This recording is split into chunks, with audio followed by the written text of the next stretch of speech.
Hello guys, welcome to my channel. My name is Nadia and I'm studying for my master's in China. You're going to study in China for the first time and you're not too sure what to bring with you?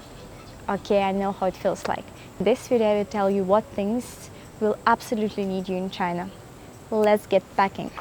Of course you need to bring with you your credit cards. Visa or MasterCard is fine here, don't worry.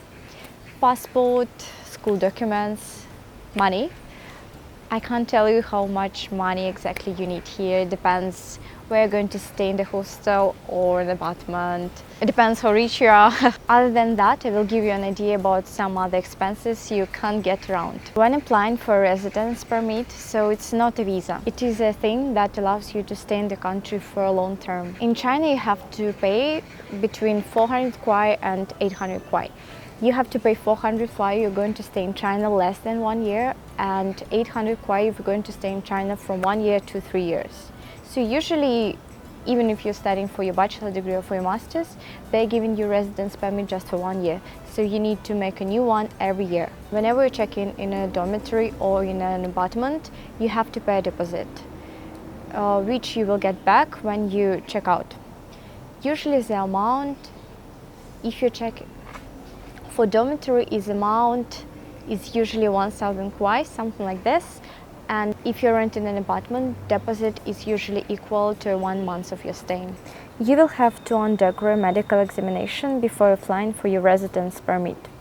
That should cost about 500-600 kuai. You can probably save some money and time by going through medical exam before coming to China. I will attach that special form below. If you like to read, bring some books in your own language. It will be really complicated to find books known in Chinese in China.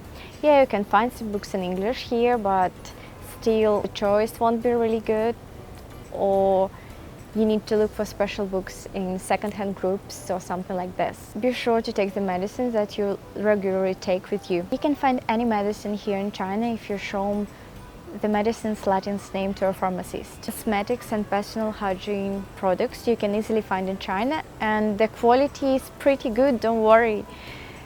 I would advise bringing razor blades, deodorants and hairsprays.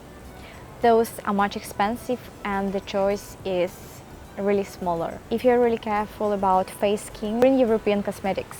I know that some people think that Chinese and Korean cosmetics are really good. Yes, it's not bad, but don't forget, it's a special cosmetic for Asian skin. You won't find a tan cream here since Chinese people avoid to look tan.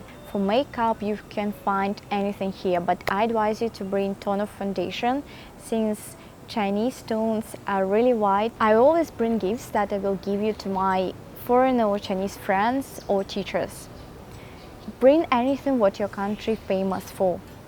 Chocolate, alcohol, magnets will be really good. If you're tall, bring plenty of trousers. Probably all assortments in the shop will be a little bit small for you. And if you have big feet, I advise you to bring plenty of shoes. No need to take on advice on famous forums. Adapters in the outlet, umbrellas, plugs.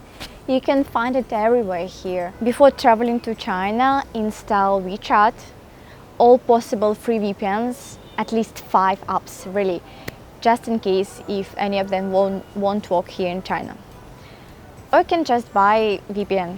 Because I'm YouTuber, I bought VPN, Astral VPN for $60 for a half year. It's pretty fine for me. And Baidu Translator. Why Baidu Translator? Because Baidu Translator has an ability to translate from a phone. Don't forget, Google Translator is forbidden here. Or you can use Google Translator just with VPN. I'm really happy if I was helpful to you. Don't forget to like if you like the video and subscribe to my channel if you would like to see more of my videos. Bon voyage, and I hope you will have a great time studying in China.